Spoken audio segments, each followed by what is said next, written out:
Bakit ho ba maganda ang gantong negosyo? Kasi ho, na-apply natin dito ang power of leverage. And sabi nga, power of leverage, this is the most important technique to wealth. Ito raw yung sikreto ng pagyaman. Ano bang ibig sabihin nito? Leverage, pagpaparami. Wala kang makikitang negosyante na nag-iisa.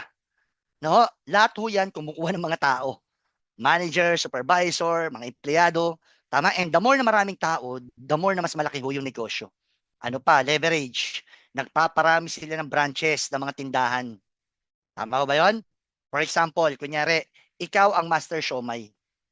Ang negosyo mo, yan, food cart, tapos siomay.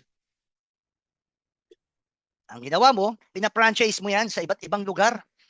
Tama? So, sa lahat ng benta ho niyan, meron kang profit. Tanong ko sa inyo, anong mas malaki yung pwede mong kitain? Yung nag-iisa ka lang or pina-franchise mo?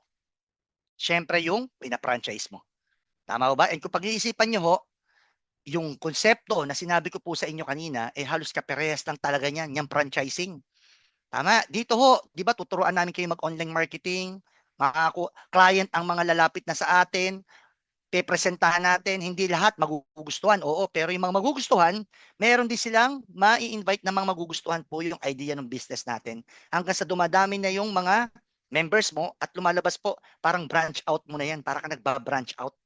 Sa lahat ng mga transaksyon nila, meron kang komisyon, maliliit lang. Pero pag pinagsama-sama, lumalaki ho yun.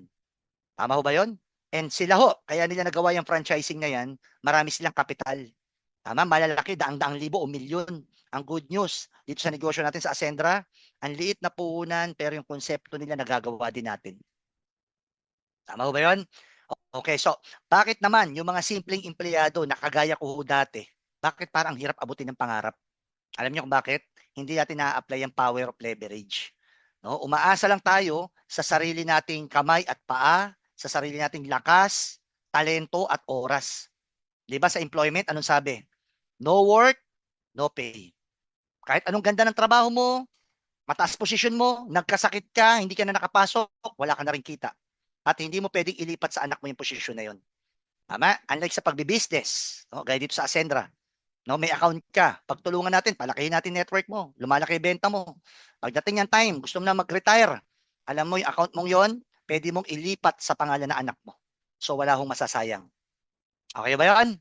Okay. So bago po ako magtapos, gusto ko lang sa inyong ikwento, maikli lang, ano ba yung naging story ko sa ganitong klaseng negosyo? Paano ba sa akin nakatulong ho ito? Tama? Pero lilinawin ko lang ho, hindi ko ho ito kwento sa Ascendra kasi 2 months pa lang ang Ascendra. Kwento ko ho ito sa mga previous MLM companies ko na win-work out. Okay, so before ho ako nagseryoso sa ganitong negosyo, isa po akong struggle na tatay. No? Wala akong matinong kinikita, paun ho ako sa utang, marami po akong utang nun sa credit card, sa mga tao, with interest, no? Lumaki ho ng lumaki. Umabot to, more than 500,000 ang naging utang ko. And tanda ko pa yung mga panahon na yun na talagang lugmok ako noon, no? Wala akong peace of mind, matutulog ako, antok na antok ako.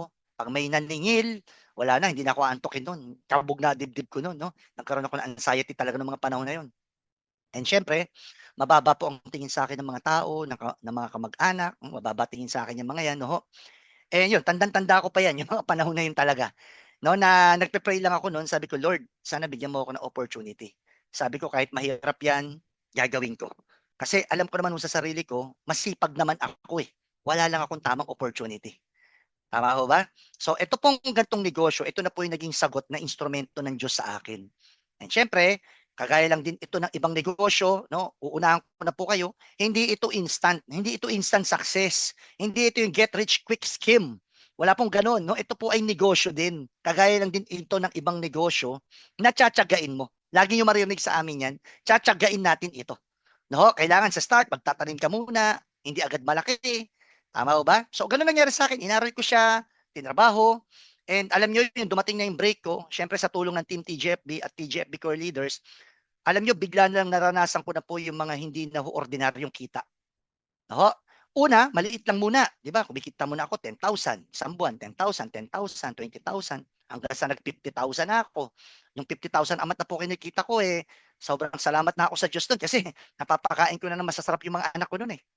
Pero alam nyo ho, sa gantong negosyo, wala kang choice talaga dito as long as tutuloy-tuloy mong gawin, especially online. Tama? Hindi mo masasabi talaga kung saan makakaabot ang network mo. Lalakit lalaki talaga yung organization mo. Bakit? Kasi tingnan nyo minsan makaka-invite ka, mas magaling pa sa'yo. Kahit hindi mo kakilala, nakilala mo lang doon sa Facebook, ginamit mo lang yung online strategy natin, FB ads. May invite mo, mas magaling pa sa'yo, mas desidido pa sa'yo, mas magbibigay pa ng oras sa'yo, mas malaki pangarap sa'yo. Minsan may invite mo, mas kapani-paniwala ang mukha sa'yo. Yan, ganun na nangyari sa akin. Tama? So, wala kang choice. Yun po ang totoo. Yung leverage na sinasabi ko, wala kang choice. Talagang pwedeng lumaki po ng lumaki as long as tuloy-tuloy mo lang siyang ginagawa. At alam niyo nangyari sa akin, dumating yung time, yung sabi ko nga, yung income na hindi na po ordinaryo, yun po yung nangyari sa akin. Ito po, kumita po ako dito 500,000 no, per month. Ilang panahon po yan. No, 800 plus thousand and even millions a month. No, na-experience ko po yung mga ganyang kita. Sabi sa akin, Chris, totoo ba naman yung mga checking yan? Sa tingin ko naman kasi nadideposit naman sa bangko. Ayan yung deposit slip ko. Tama? And alam niyo doon sa previous company namin, kasama ko ang TGFP Core Leaders, magpa 5 years po kami doon Maglilimang taon namin tinrabaho yun. Yung mga grupo namin, kung saan-saan na nakarating na bansa, alam niyo, kinita kong total doon, nasa 20 million mahigit. Yung wife ko 3.7 million. So total kami mga 24M. Tama? And sa mga nakakaintindi hindi po yung kamada. Ayan. 3 accounts lang po yan sa mga nakakaintindi ng ganitong business. Okay? And syempre, yung mga simpleng pangarap ko dito na natupad. No? Ako, pangarap ko lang magkaroon ng simpleng bahay, hindi naman mansyon. Gusto ko lang yung pagkagaling mo sa school ng mga anak ko, may mauuwian naman na komportable. Tama, yung marirelax naman sila.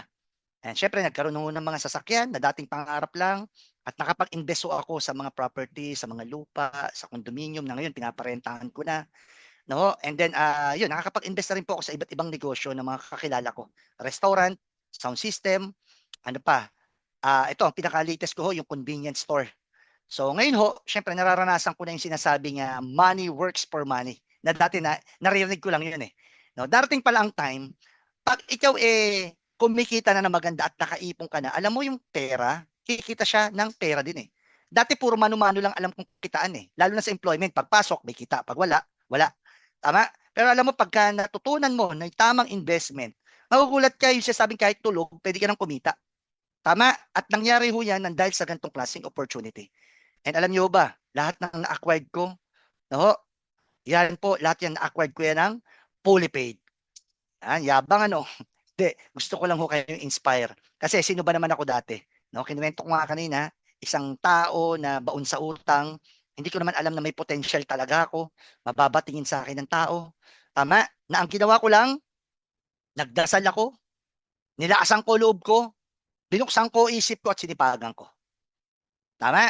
Sabi nga kahit wala kang pera ngayon, kagaya ko dati noon, kung lalakasan mo loob mo at bubuksan mo isip mo, pwedeng magbago buhay mo. Pero kung ikaw, wala nang pera, wala ka pang lakas ng loob, wala po talaga mangyayari sa buhay natin. Tama? Sabi nga pag may opportunity, ang maganda syempre subukan natin. Kasi malalaman lang natin kung para sa atin yan, susubukan natin. Tama? Pero kung wala tayong lakas ng loob sumubok, wala talagang mangyayari. Tama ba yun? Okay, yan. Sige. Okay, so pakilala muna sa inyo yung team po namin, TGFB. Thank God for victory.